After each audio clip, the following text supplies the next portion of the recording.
I said, but also, what about this concept of having people self-select and drive their own career paths? And they really liked it because they're having to start from a quite low base. And this is a way that they can connect it to digital resources, build some shadowing and have lots of mentoring and so on. So the box of tricks is going to be quite full from the get-go. And they see that's a way of accelerating themselves from 0 to 100 miles per hour.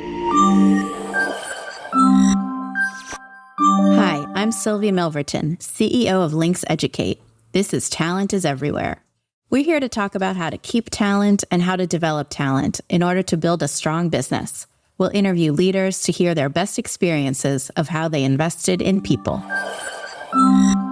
All right, today our guest is Perry Timms, who I met recently at a large HR conference. He is the CEO and founder of PTHR, which he formed in 2012, and is a certified B Corp. So maybe, Perry, welcome. You can tell us a little bit about what you do at your company. Thank you, Sylvie. Thank you. Yes. So, 12 years in the making.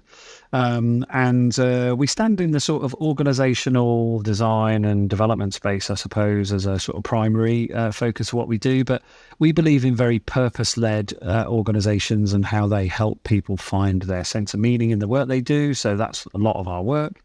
The B Corp thing is an important aspect for us because it kind of ratifies us as being good corporate citizens, wanting to do the right thing in all respects of work. Yeah, that's wonderful. And I love, meeting HR people who are truly dedicated to the real work of HR, which is developing people. And actually, the reason I approached you, why I wanted to invite you on the podcast, was that you did such a lovely introduction to the guest speaker. So I could see that you had sort of a broad and wide view of HR topics. And so today we're going to talk about something that's interesting that I'm just learning about, which is your program that you call Talent in a Box. That you developed some years ago and are now using again with clients. So maybe you can tell us, the origin of it and what it is. Yeah. Like most organizations that I guess evolve their sort of learning and development into much more sort of talent and capability development, the organization I was part of back in sort of 2010 recognized how much it needed to strengthen its own kind of management leadership pipeline. So commissioned me to do a report and then a kind of a program. So I did some investigation, looked at the costs and looked at the opportunities, built a talent program. People had a nomination process, went through a series of exercises, programmed interventions. Lots of people got promoted. Everybody loved it, wanted to repeat it, did it again the year after. But then after that, I said to the rest of the organization, I said, you do realise there's more than 30 people who are deserving of this kind of attention, don't you? We're 1,000 people and only 30 people get to play in this per year. I said, so why don't we open it up? Why don't we democratise talent development? And they said, well, how do you do that? And I said, well, you put it all in a box and you give people the guidance and they can pick the things that they believe are going to strengthen their career prospects and their performance and their options. And they kind of self-serve, and then we can aggregate requests, we can build coaching interventions and a network for them. And they really like the idea of it. So I got to play with it and I got to put it together. And there was at one point an actual box that was big and yellow, and I took out to organizations and said, metaphorically, you are rifling through the box and you are picking the things that you believe are going to help you. And if you're not sure what's going to help you, there are a number of ways we can give you some tools and techniques to identify what's good for you. So not long after I did that, though, I left that organization and set up PTHR. But a company has come to me recently. It's a lovely company in the charity space, and they really, really want to strengthen what they offer people. And I said, well, sounds like what you want is a big learning culture kind of reboot. I said, but also, what about this concept of having people self-select and drive their own career paths? And they really liked it because they're having to start from a quite low base. And this is a way that they can connect it to digital resources, build some shadowing and have lots of mentoring and so on. So the box of tricks is going to be quite full from the get-go, and they see that's a way of accelerating themselves from 0 to 100 miles per hour. That's so interesting. And you bring up a few topics to dig into. So one is the idea that people are choosing like their career path and what's going to benefit them. How do you think about the difference between like a responsibility of a boss in a company to guide people, because a lot of people, as you say, don't know what they want to do, versus kind of the individual self-directed, motivation to get themselves going. I think you're right. There's the kind of gatekeeper and the kind of career guide that a manager often has. Sadly, our experience back in the previous organisation was that managers would just look through a number of courses and nominate a couple of people for a few of them, thinking that's how they did talent development. So it was a bit crude. They didn't really have the sophistication behind it.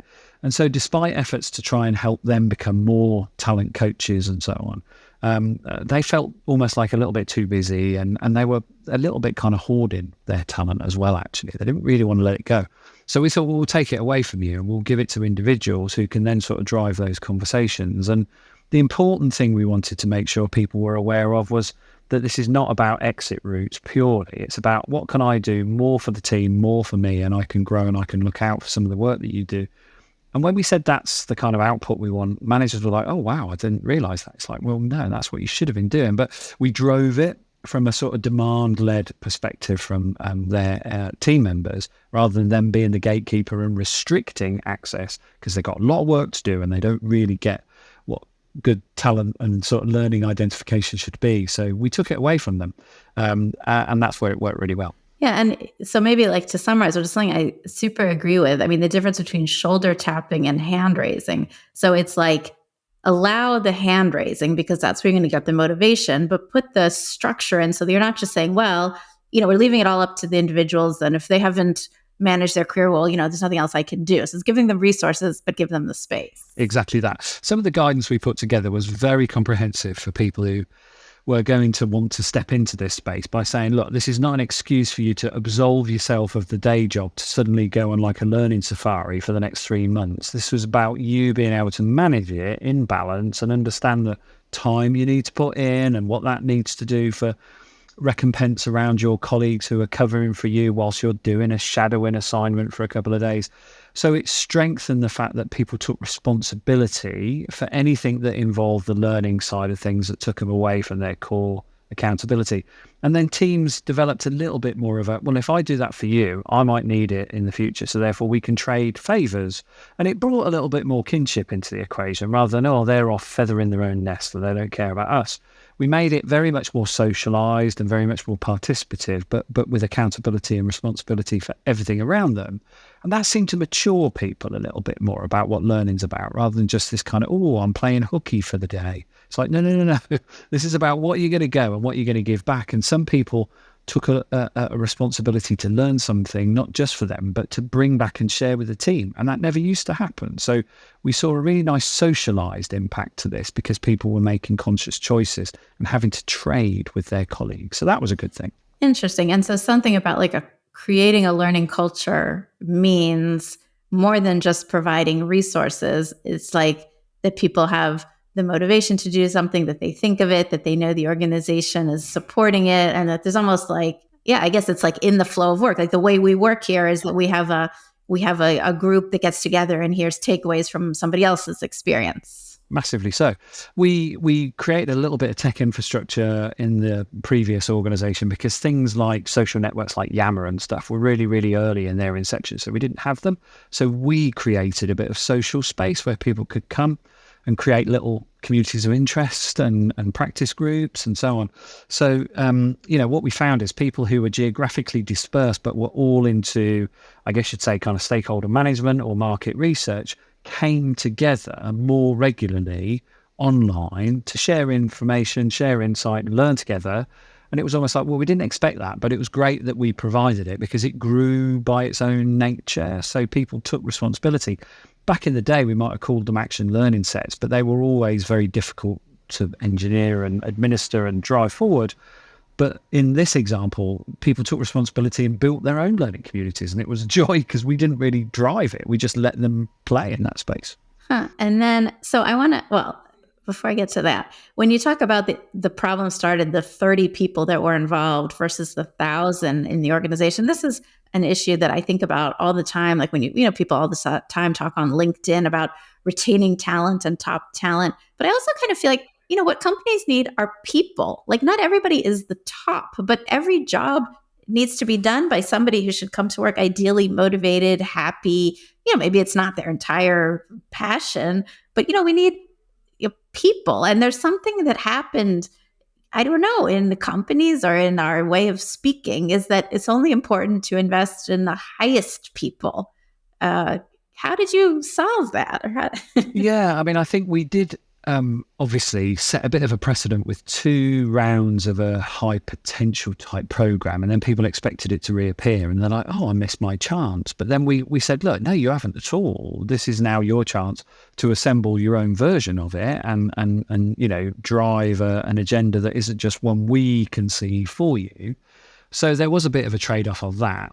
But the people who were special, who came on those first 2 cohorts, we found actually they were quite modest about the fact that they got selected to it, and they did share a lot of their learning. And so we could hold them up as really good examples of, this is what we want to create more of, these kind of nodes in the network rather than just high-performing superstars who are untouchable. So we were quite fortunate in the nature of our culture. Now, I can't say that's going to happen everywhere else, but we had to somewhat offset the feeling of special and the loss that then resulted in, with the whole sense, those people are still out there. You can become one of them because you can facilitate sessions and hold space. So actually you can create your own version of special, which is a little bit more conducive rather than superstardom, to the team spirit.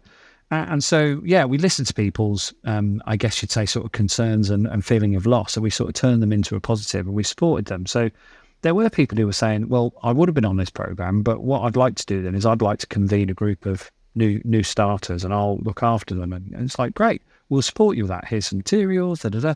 So we in HR were responsive to people rather than just putting programmatic interventions out. And I think that was a nicer way for HR to operate rather than having to deliver courses all the time. Yeah. And also we know, so many studies have shown, that the more that you believe in someone's potential and the more you think that they're great, then in fact, you're going to, best case, they're going to thrive and something's going to happen that you didn't know. And worst cases, they're just going to be how they already were. And so, nothing's gone. And so, in fact, we lose nothing by offering, you don't want to give everybody like the first prize, but of course, by believing in people's potential, you're going to pull out the best. And then I guess the other point is that people that are, have further to grow, you're going to get such a different kind of return on that investment. So that, companies can really benefit from investing in everybody. Exactly that. I tell you what was a little bit of a sort of convenient, but also it turned out to be a masterstroke, is at the same time as we were democratizing talent, we created a coaching network. And what we wanted people to do is, if you had some skill in coaching or wanted to learn how to be a coach, we would facilitate that for you, and we would make you available so you could coach anybody in the organization. So people could say, I need some coaching because I've got a job interview coming up internally, or I've got a really challenging stakeholder, I want some coaching on how to deal with that stakeholder, got a big complex project. So we created this coaching network with there was about 18 to start off with, and it got to about 45 by the time I left. And that was where those people who would have gone on the program said, well, I'll do that instead. I'll learn coaching, I'll be a coach. So it was almost like they were gaining, but they were giving. And that was a really key thing for us, that whatever we gave people, they would also then give that on, pass it forward type thing.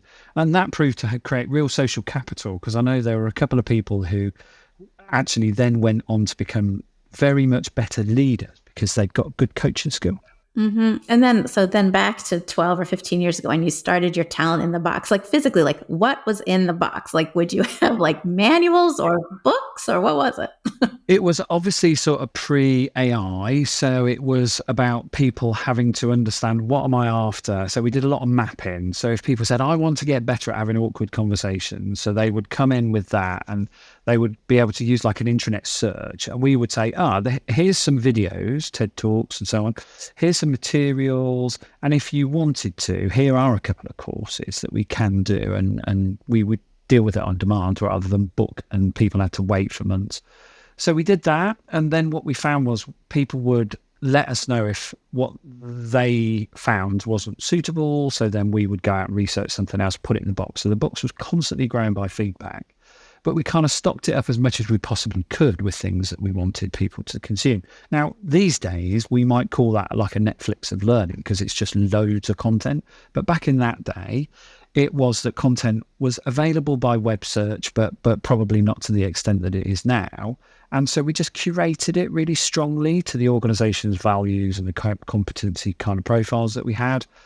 And to start with, it was a pretty big demand and surge, and then it kind of tailed off a little bit. And then we realized that we just had to keep putting new things in that were useful and taking old stuff out that wasn't useful. So we used a bit of metrics on the data usage and just kept refreshing it. But actually, that was good fun for us because we'd often go and research something. It's like, we don't have enough about service design, and people keep saying they want that. So we built something for service design.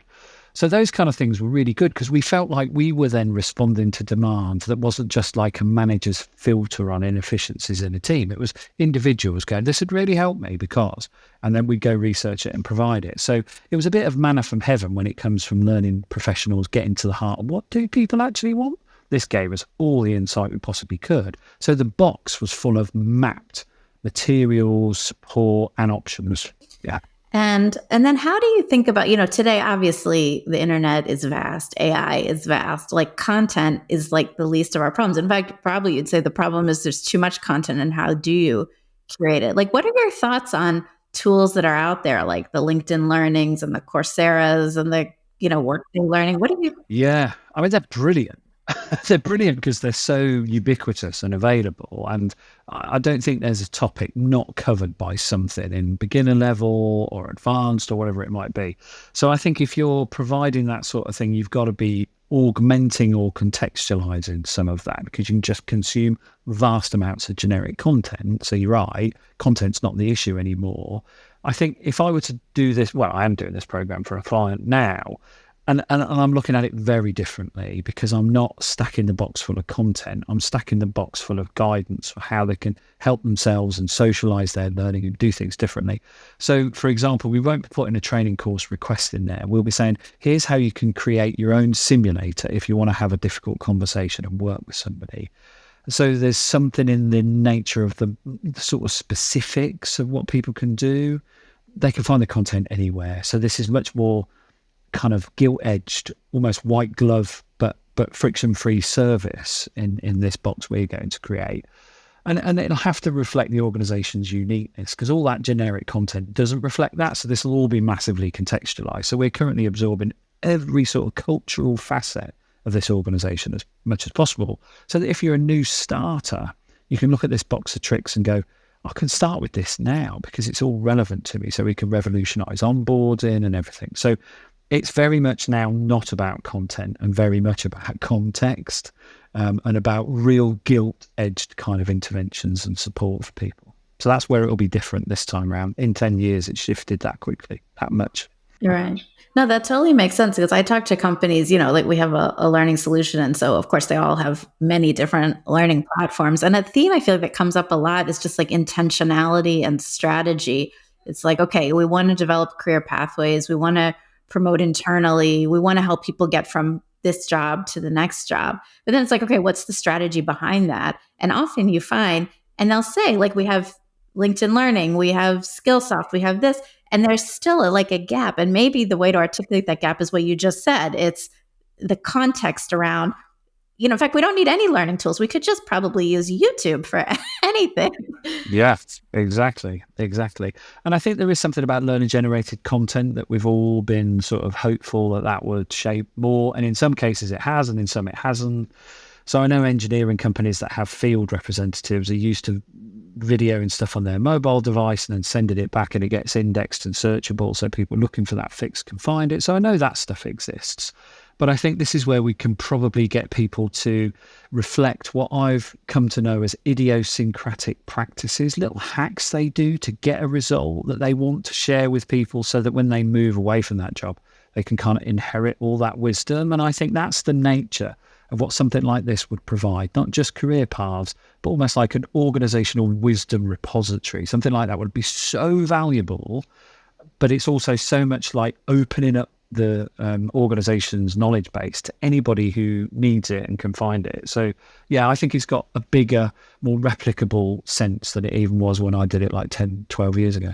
Right. And that even underlines, like if we think of like the shifts, like in the profession of HR. I mean, we've always talked about, yes, in every profession, like stop spending so much time on administrative things and do more things that are value add. But to me, HR more than any other profession, like right now, defining culture, having that repository, as you say, really help people, career guidance and stuff. Like it's not just about like content libraries and learning. It's how do you lead the functioning of an organization to develop people to their fullest. I mean, it's like a Venn diagram, isn't it, of talent, performance, and intelligence. I mean, literally, that's what sits at the heart of something like this, which is a way to index and utilize intelligence about the company, about their clients, about their practices, about technology, whatever it is, and that linking to performance and being driven by talent and kind of framed by talent.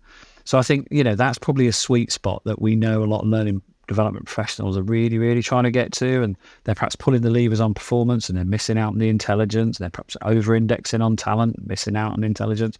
So this is a way to kind of go, just get all the three wheels spinning in the same direction and job's good.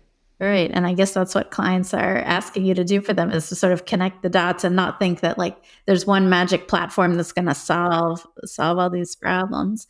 And so we can't end without thinking so the trend in the world is AI, and that's all anybody talks about. And some people are scared and some people are excited. I mean, you could deal with a lot of different clients. What are you hearing and what are you seeing in terms of how HR professionals are thinking about AI? I think rightly so, they are starting to understand two key things. One is just how much it could unlock some of the information and usability of guidance and data and so on. So I guess in a sort of large language model, accessible at any time, contextualized to natural language, substitute for an advisor. I think they're definitely thinking that can free up some capacity. And one of the clients that I've been working with who's been using this probably for about 18 months now has seen a kind of an 80% shift in where people query at first point to the tech and get the result they want first time. So, and no dip in satisfaction. It's all what people want. Yeah, I just want the answer. I don't need to talk to somebody. And when I do, I want it to be more sophisticated. So I want you to have the time to do that with me when you can. And so that's a nice balance. But the second realization is not just efficiencies and deployment, it's the ethics and the kind of wraparound of almost like the belief that people need to have about how it will work positively and not create more vulnerabilities, risk, error, that kind of thing. And I think HR realizes that it's got a part to play in that as part of the sort of the learning cycle of how we deploy this stuff and make sure it's kind of regulated and it's managed well and it doesn't leak and it, all those kind of things. So I think it's looking at the guardianship of it, and clearly it's not doing that on its own. It's doing that with the techies and it's doing that with the governance arena. But because of people using it and people relying on it and learning and hacking, bringing in their own things, HR's got to get involved in it because it's got to set policies, it's got to set learning, it's got to set outcomes based on this. So it's deploy and also assure, I suppose. And are you sort of optimistic about how the profession of HR is evolving in the face of these changes? I am optimistic in a couple of ways that finally we might be able to crack this whole sense that people analytics can demonstrate value and we can use them more influentially and so on. So I'm optimistic about that. I'm less optimistic about the fact that HR's reputation as a tech vanguard has not been there and is unlikely to suddenly surface here. So I think we need to link arms with the digital engineering and deployment side. So yeah, where I see it work really well, it's with analysts, HR people and technologists all working very well together. So I think it needs combined intelligence. So yeah, watch that one. Yeah, amazing. And I guess we can assume that your new Talent in a Box is a nice online tool full of AI advisors and assistants. I think it will be. I think it will almost be like a sort of, digital twin concierge version of you potentially. So it won't necessarily be in a box. It'll be a kind of a shadow version of you that goes hunting for data and connects people and can answer queries and then prompt you by going, hey, I think now's the time to have a conversation with that person.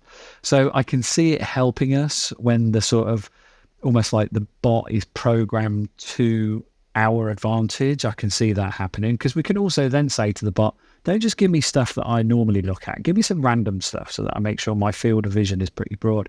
So I think we'll be able to work in a kind of harmony with a kind of concierge learning bot of some sort.